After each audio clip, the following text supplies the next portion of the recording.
I'm done with you, Maya. Sign it! I'm done with you, Maya. Sign it. The words cut through the sound of the string quartet like a blade. Maya stood in the center of the Grand Regency ballroom, her hand instinctively resting on her 6-month pregnant belly. She was still wearing the vintage pearls Daniel had given her for their 3rd anniversary, the same pearls he was now watching Isabella Laurent touch with a smirk. "Daniel?" Maya's voice was a whisper. "We're at a gala. Everyone is watching, and we're having a daughter in 12 weeks. "A daughter I never asked for," Daniel snapped, stepping closer, his face twisted in the familiar rage of a man who had already moved on. He slid a sleek silver folder across the cocktail table. "I told you a commoner like you would never keep up with my world. You were a placeholder, Maya, a social worker with a pretty face, but Isabella is a queen. Her family is the key to my CEO seat." Isabella leaned in, her embellished dress catching the light. "Don't be dramatic, darling. You're dragging down his image. Sign the papers, take the $50,000 settlement, and go back to whatever hole you crawled out of. It's just business." Maya looked at the Rolex on Daniel's wrist, the one she'd spent her entire inheritance from her mother to buy him. He checked it impatiently. "Your father's legacy is gone, Maya. Without him, you're just a broke girl with a big belly. You have nothing left to offer me." Her phone vibrated in her clutch, a text from an unknown international number. "Do not sign. Your father wasn't a clerk. He was the king of the White Tiger Syndicate. He left you the $200 billion shipping empire, and he was murdered for it. You are the sole heir. I am coming to collect you. My name is Lee Joon-HYUK." Maya looked up at Daniel, this petty man who thought he had destroyed her. She didn't cry. She smiled. "I'll give you my answer in exactly 10 seconds, she said quietly. 10 seconds? For what? Daniel scoffed. The air in the ballroom suddenly plummeted in temperature. The heavy, gilded doors at the far end of the hall didn't just open, they were thrown wide by men whose shadows seemed to swallow the light. A silence so absolute it felt physically swept across the room. Lee Joon-HYUK walked through the center of the gala, his black suit absorbing the glitter of the chandeliers. He didn't look at the crowd. His eyes were locked on Maya. As he reached the table, he didn't grab a weapon. He simply placed a heavy obsidian and gold signet ring on top of the divorce papers. "The only thing being signed tonight," Joon-HYUK said, his voice a low, vibrating growl that made the ice in the champagne buckets crack, "is the death warrant for your career, Mr. Carter. Move away from the chairman's daughter, now." Hello, besties. Smash that subscribe button and hit the like if you're ready to see a wronged wife reclaim her throne. The silence that followed Lee Joon-HYUK's arrival was heavy, a suffocating blanket that pressed the air out of the room. Daniel's face, once twisted in a sneer of triumph, began to drain of color, turning a sickly shade of gray. He looked at the obsidian signet ring on the table, then up at the man whose reputation was a whispered warning in every boardroom from Seoul to New York. "Chairman's daughter?" Daniel stammered, his voice cracking like thin ice. He tried to muster a laugh, but it came out as a strangled wheeze. "You've got the wrong woman, Mr. Lee. This is Maya. She's a social worker. Her father was a nobody, a clerk who died in some run-down apartment." Joon-HYUK didn't raise his voice. He didn't have to. He stepped into Daniel's personal space, his towering frame casting a shadow that seemed to swallow the young man whole. The elite crowd, once eager for a scandal, now shrank back, terrified of being caught in the blast radius of Joon-HYUK's cold fury. "Her father was my mentor," Joon-HYUK said, each word landing like a hammer blow. "He was the architect of the White Tiger Syndicate and the silent owner of the very shipping lines your company is currently begging to use. And you are the man who thought you could discard his bloodline for a social climber's pocket change." Isabella Land stepped back, her poised elegance replaced by a frantic, wide-eyed twitch. She clutched her divorce papers as if they could shield her from the truth.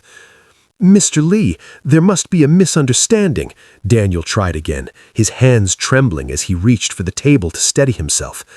"I didn't know," Joon-HYUK interrupted, his eyes flashing with a lethal dark light, "because she believed in your character. A mistake she will never make again." He leaned down, his face inches from Daniel's. "You called her a placeholder? You ridiculed her pregnancy? You told her she had nothing left to offer? I want to hear you take it back, every word, right now, or I will ensure you simply cease to be a part of this city's conversation." The threat of disappearance wasn't a metaphor, and everyone in the room knew it. Daniel looked at the men in black silk suits flanking the exits, then back at Maya, who stood with quiet, burning dignity beside the Mafia king. I'm sorry," Daniel gasped, his knees finally giving way as he sank to the floor in a pathetic display of cowardice. "Maya, please, I didn't know. Everything I said, I take it back. You're not a nobody. Please tell him." Maya looked down at the man she had once loved, the man who had just tried to destroy her, and felt nothing but a cold, liberating detachment. She didn't offer him a hand.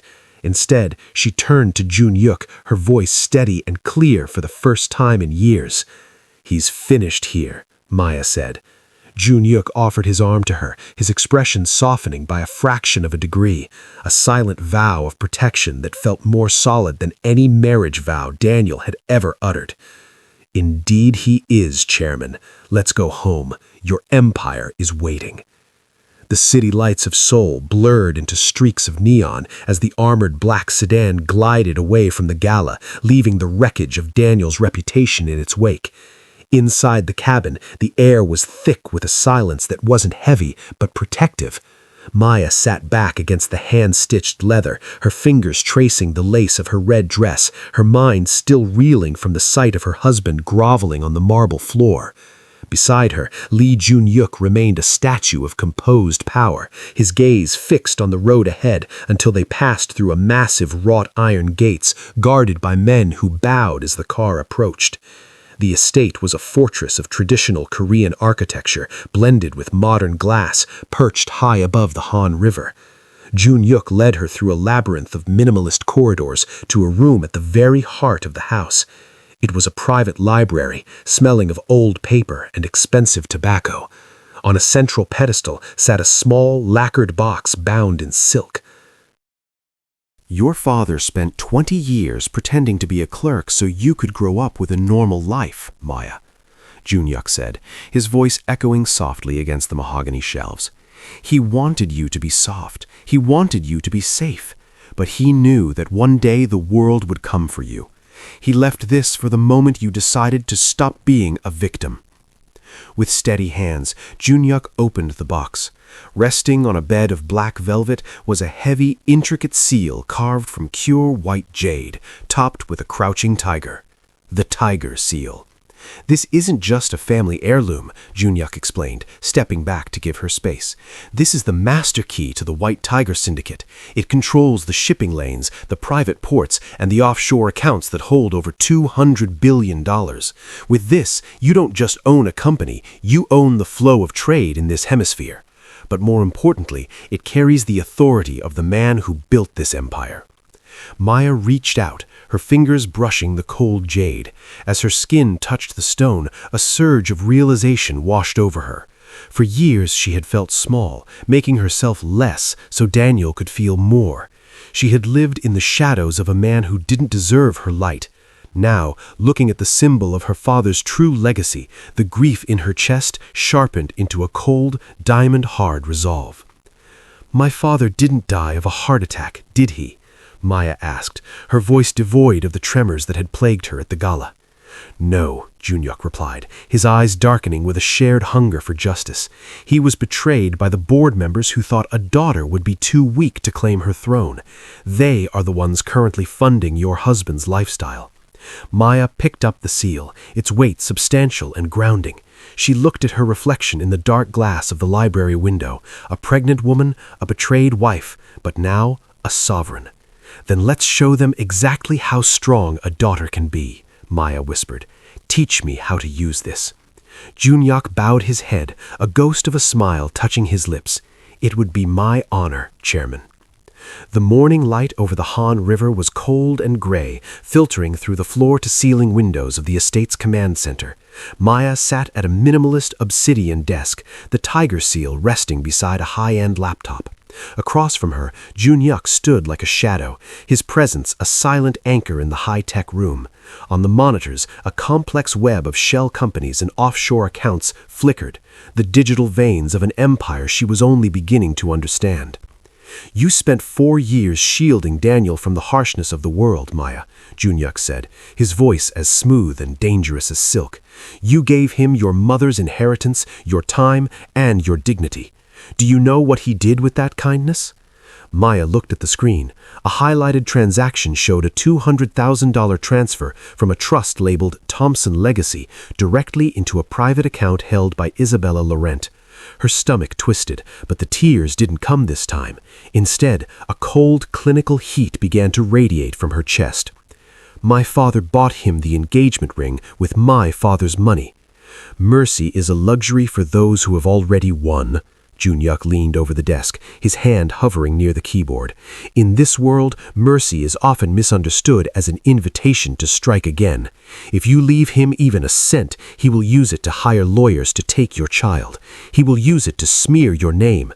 To survive, you must be absolute." He gestured to a glowing red button on the interface, the kill switch for the Carter Group's primary credit lines. Because Daniel's firm was secretly propped up by the White Tiger Trust, one command from the Tiger Seal's digital signature would collapse his entire financial world.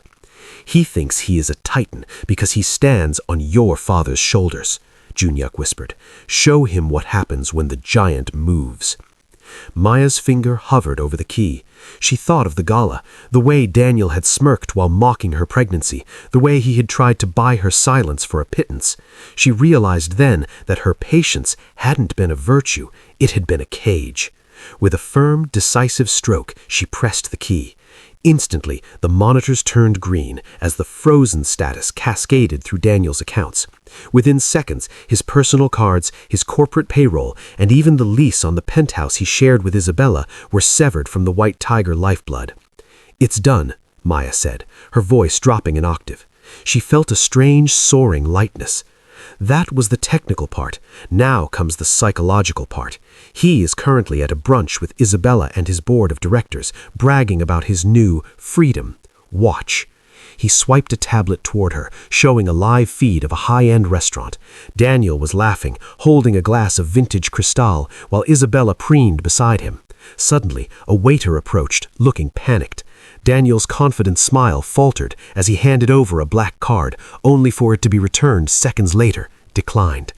Maya watched as the man who called her broke scrambled, pulling out card after card, each one failing. The elite surrounding him began to whisper. The humiliation was beginning, and for the first time, Maya didn't feel the urge to look away. "The lesson is learned," Maya murmured, looking up at Joon-HYUK. "What's next?" "Next," Joon-HYUK replied with a predatory glint in his eye, "we visit the woman who thinks she can wear your family's jewels." The air inside the Grand Palais ballroom smelled of lilies and desperate ambition. It was the Gilded Heritage Auction, an event where the city's elite traded fortunes for fragments of history. Isabella Laurent sat in the front row, her chin tilted at an arrogant angle, flanked by a flustered Daniel who was still frantically refreshing his banking app on his phone. Isabella looked every bit the victor, draped in silk, her eyes fixed at the evening centerpiece, the Blue Phoenix, a masterpiece of sapphire and platinum that had once belonged to Maya's grandmother. "Starting bid is $5 million, the auctioneer's voice rang out. Isabella raised her paddle without hesitation. $6 million. She shot a triumphant look over her shoulder at the entrance, expecting to see a broken Maya. Instead, she found a ghost. Maya walked down the center aisle, her red dress swapped for a tailored charcoal maternity suit that spoke of quiet, untouchable power. Joon-HYUK followed a half step behind, his presence casting a literal shadow over the rows of socialites. 10 million, Maya said, her voice cutting through Isabella's smug silence. The room gasped. Daniel scrambled to his feet, his face flushed. Maya? What are you doing here? You don't have $10 to your name, let alone 10 million. Stop this embarrassing stunt before I have you removed. Maya didn't even blink. She kept her eyes on the blue phoenix. 20 million. Isabella stood up, her poise fracturing. You're bluffing. You're a social worker living on a severance package I sanctioned. I bid 25 million. 30 million. Maya countered instantly, her tone bored. She turned her gaze to Isabella, noting the way the other woman's hand trembled. And Isabella, before you try to outbid me with your father's money, you might want to check the morning headlines, or perhaps just check your messages. The auctioneer paused, sensing the shift in the room's gravity. Isabella's phone buzzed aggressively in her clutch. Her face went from ivory to a sickly, translucent white as she read the notification. "What is it?" Daniel hissed, grabbing the phone from her hand. His eyes widened. Laurent Textiles files for Chapter 11, assets seized. Your father didn't just lose his contracts, Isabella, Maya said, stepping closer until she was mere inches from the woman who had tried to steal her life. They turned out because the White Tiger Syndicate chose not to renew them. It turns out, when you try to build a future on stolen ground, the foundation tends to crumble. Maya turned back to the auctioneer. 30 million. Going once? Isabella sank into her seat, the queen of the gala reduced to a trembling girl in an expensive dress she could no longer afford. Daniel looked between the two women, the realization dawning on him that he had hitched his wagon to a falling star while discarding a son. Sold to Chairman Thompson, the auctioneer announced. Maya took the velvet box containing the brooch. She didn't look at the jewelry. She looked at Isabella's tear-streaked face. This belonged to my grandmother. It was never meant for a pawn. Daniel, I'd offered to pay for your cab home, but I believe I've already frozen those accounts. As she walked out, Joon-HYUK caught her eye, a rare look of grim approval on his face. You're learning, Chairman. I'm just getting started, Maya replied. The mirrors in the White Tiger estate did not reflect the woman who had wept in a ballroom only a week ago. Under Joon-HYUK's silent, predatory gaze, Maya's transformation began not with silk, but with steel. The dragon's training was a relentless dismantling of the person she had been forced to become for Daniel. Every morning started before the sun touched the Hand River, the quiet halls echoing with the sharp click of Maya's heels as she mastered the walk of a sovereign. A leader does not explain herself, Joon-HYUK said, his voice a low vibration in the dimly lit training room. He stood behind her, adjusting the tilt of her chin. Daniel used your empathy as a leash. Isabella used your silence as a shield. From today, your silence is a weapon. You don't speak to be heard. You speak to command. The montage of her metamorphosis was cinematic and cold. Tailors from the most exclusive ateliers in Seoul arrived in the dead of night, draping her in structured blazers and charcoal silks that masked her vulnerability while accentuating her growing silhouette. The soft floral scents she once wore were replaced by the sharp metallic tang of expensive oud and sandalwood, the scent of old money and new power. But the physical glow-up was merely the surface.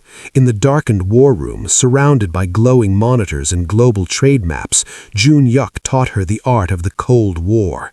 He showed her how to read a balance sheet like a battlefield, identifying the exact moment a competitor's greed became their greatest weakness. The board of directors expects a grieving widow or a desperate mother, Joon-HYUK whispered, pointing to the profiles of the men who had betrayed her father. They are looking for a crack in the jade. Do not give them one.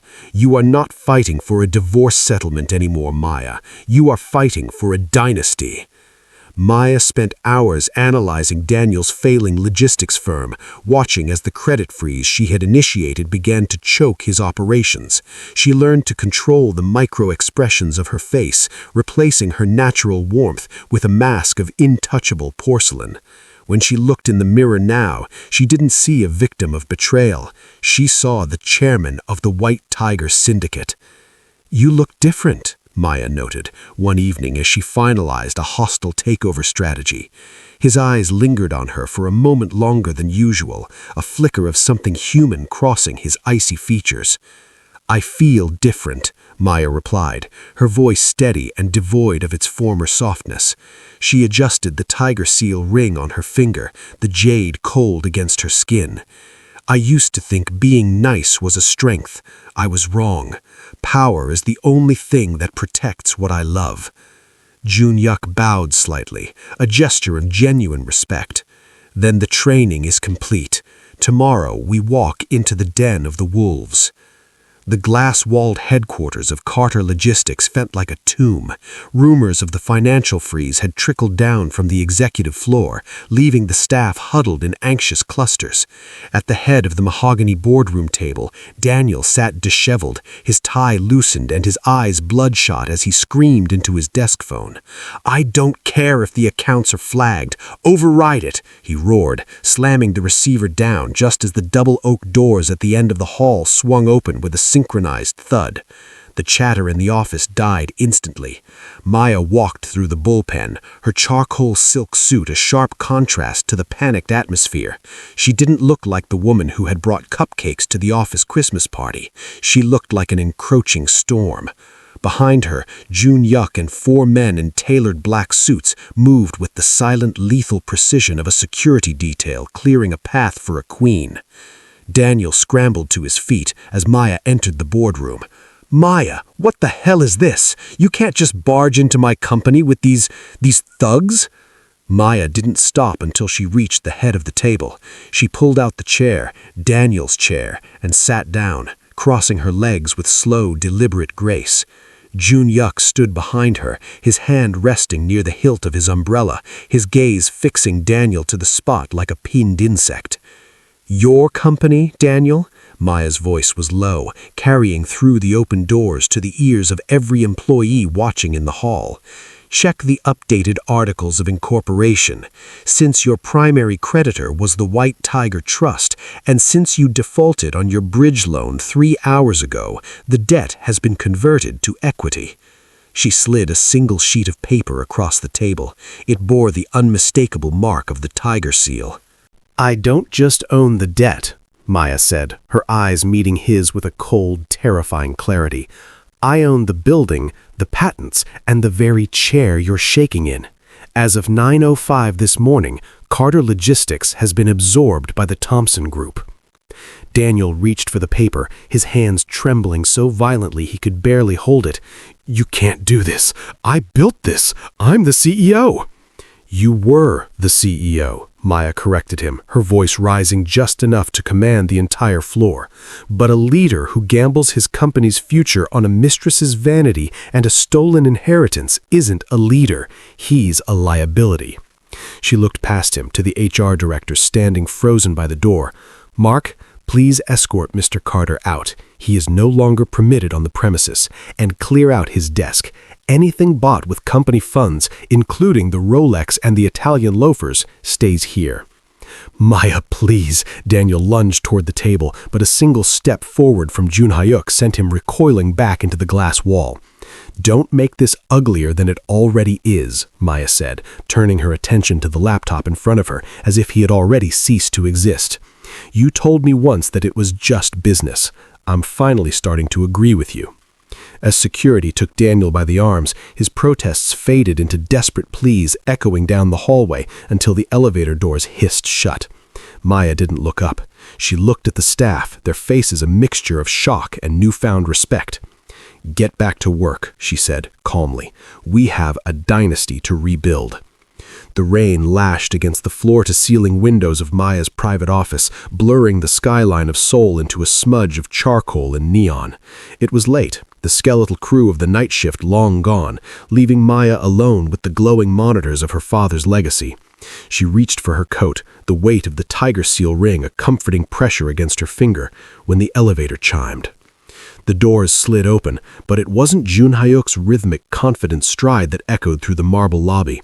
3 men in nondescript gray tactical gear stepped out, their faces obscured by shadows and surgical masks. They didn't carry corporate folders, they carried zip ties and silenced pistols. "Chairman Thompson," the lead man said, his voice a gravelly rasp. "Our employers at the Dragonfang Syndicate would like a word about your shipping lanes. Walk with us, and the baby stays safe." Fear, sharp and cold, flared in Maya's chest, but it was instantly smothered by the months of shadow work Joon-Hyuk had forced her upon. "Fear is a distraction," his voice echoed in her mind. "Use their weight against their arrogance." As the lead man reached for her arm, Maya didn't pull away. She stepped into his space, dropping her center of gravity just as she'd practiced in the estate's dojo. With a fluid, explosive motion, she drove the heel of her palm into his chin, sending his head snapping back. Before the second man could raise his weapon, she grabbed a heavy crystal award from her desk and swung it with a scream of focused rage, catching him across the temple. She scrambled behind the reinforced mahogany desk, her heart hammering against her ribs, but her hands were steady. She reached for the panic button concealed beneath the drawer, her eyes locked on the third man who was now lunging over the furniture. "You're bolder than the files suggested," the man hissed, vaulting the desk. Maya didn't retreat. She grabbed a heavy brass letter opener, her eyes narrowed into predatory slits. "The files are out of date." She parried his grab, slicing a thin red line across his forearm, but he was larger, stronger. He pinned her shoulders against the glass, his fingers tightening around her throat. Maya gasped, her vision beginning to blur, when the office doors didn't just open, they exploded. A single gunshot shattered the glass partition beside them. The man holding Maya vanished, jerked backward by a force that left a crimson spray across the white leather chair. Joon-Hyuk stood in the doorway, his black trench coat billowing like a shroud. He didn't look like a businessman or a mentor. He looked like the god of death. He fired twice more with clinical, terrifying precision, neutralizing the remaining intruders before they could even find their footing. He moved to Maya in an instant, his hands, usually so cold, now trembling slightly as he cupped her face. "Are you hurt?" Maya leaned into his touch, her breath hitching as the adrenaline began to ebb. She looked at the carnage in her office, then up at the man who had turned her into a weapon. "I handled it," she whispered, her voice raspy but iron-willed, "until you got here." Joon-Hyuk's thumb traced the line of her jaw, his dark eyes burning with a protective fury that made the air hum. "They made the mistake of thinking you were a civilian. I will make sure it's the last mistake that syndicate ever makes." The fluorescent lights of the legal aid office flickered with a rhythmic dying buzz, casting a sickly yellow pallor over the cramped room. It was a far cry from the marble-floored ballrooms and high-rise executive suites Daniel and Isabella had once inhabited. The air smelled of stale coffee and cheap floor wax. Daniel sat slumped in a plastic chair, his designer suit now wrinkled and hanging off his shrinking frame, while Isabella stared at the cracked linoleum, her emblematic dress replaced by a stained trench coat. The door creaked open, and the atmosphere shifted instantly. Maya walked in, her presence radiating a cold, celestial authority that made the tiny room feel even smaller. Joon-Hyuk followed, a silent shadow of lethal protection, his gaze never leaving the two desperate figures at the table. "You're late," Daniel croaked, trying to summon a shadow of his former arrogance. "We've been sitting here for 2 hours. My lawyers said—" "Your lawyers quit this morning, Daniel," Maya interrupted, her voice smooth and devoid of any warmth. "I believe the term they used was non-payment of retainers. Since your accounts are frozen and your family's assets are currently under federal investigation, you don't exactly have a legal team. You have me." She sat across from them, placing a thin, weathered envelope on the table. Beside it, she set the final divorce decree. "Maya, please," Isabella whispered, her voice cracking. "We have nothing. My father's house was seized this morning. We're living in a motel. You have billions. You're a Thompson. Surely you can provide a settlement that reflects our history." "Our history?" Maya leaned forward, her eyes narrowing into chips of flint. Our history involves you mocking a pregnant woman in front of the world. It involves you trying to steal a legacy you didn't build. You asked for a settlement that reflects your worth. She slid the envelope toward Daniel. With trembling fingers, he tore it open. He didn't find a check for $50,000. He didn't find a deed to a property or a fractional share of a company. He found 2 one-way bus tickets to the outskirts of the province. "What is this?" Daniel gasped, his face flushing a humiliated crimson. "This is a joke. This is a slap in the face." "No, Daniel, this is mercy," Maya said, her hand resting firmly on the swell of her belly. "You offered me $50,000 to walk away from my life while I was carrying your child. You told me I was a nobody who came from nothing. These tickets will take you back to exactly where you belong, somewhere no one knows your names and no one cares about your lies." She stood up, the chair scraping against the floor with a sound like a finishing bell. "Sign the papers. If you don't, Joon-Hyuk's associates will be the ones handling your relocation instead of the bus driver. The choice is yours. It's just business, right?" Daniel looked at Joon-Hyuk, whose hand was resting casually on the back of Maya's chair, his dark eyes promising a nightmare if the pen didn't move. With a sob of pure, pathetic defeat, Daniel scribbled his name. Maya picked up the signed documents and turned her back on them without another word. As she stepped out into the crisp evening air, she felt the weight of the past fall away, replaced by the kick of the new life she was destined to protect. "Is it over?" Joon-Hyuk asked as he opened the car door for her. "The past is over," Maya replied, her gaze fixed on the glowing skyline of her empire. "Now we focus on the future." The glass of the penthouse balcony was the only thing separating the quiet sanctuary of the Thompson Lee estate from the roaring neon heartbeat of Seoul below. 8 months had passed since the dingy lawyer's office, and the city looked different from this height. No longer a labyrinth of threats, but a map of territory conquered.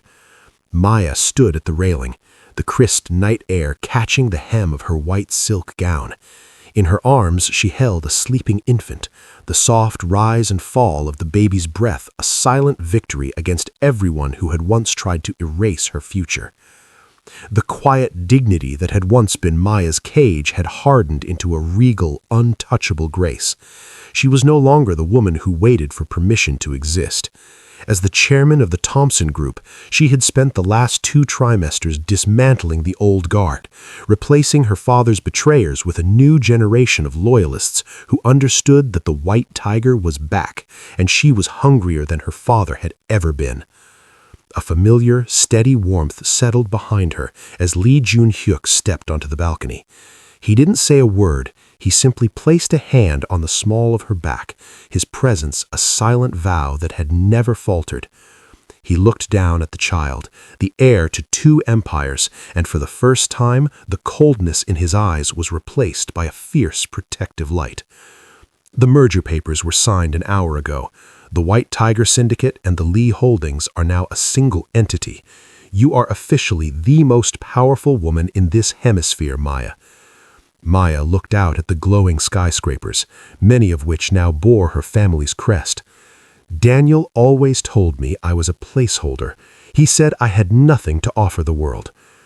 Daniel is currently cleaning grease traps in a province 300 miles from here. He is a ghost. You are the queen of Seoul. Maya turned slightly, meeting his gaze.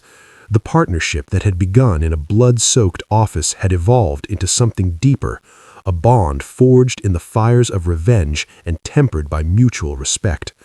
She saw the man who had taught her to fight, and he saw the woman who had mastered the art of winning. "It's not just about power anymore, Joon-Hyuk," Maya whispered, looking back at her daughter. "My father's dream didn't die with him. It just grew teeth." Joon-Hyuk bowed his head, a gesture of both love and fealty. "Then let's show the world what happens when the tiger and the dragon rule together." As the clock struck midnight, the lights of the city seemed to pulse in a synchronized rhythm, acknowledging the new order. Maya leaned into Joon-Hyuk's side, the tiger seal on her finger catching the starlight. She had started this journey as a victim of a petty man's greed, but she was ending it as the matriarch of a dynasty that would never be broken again.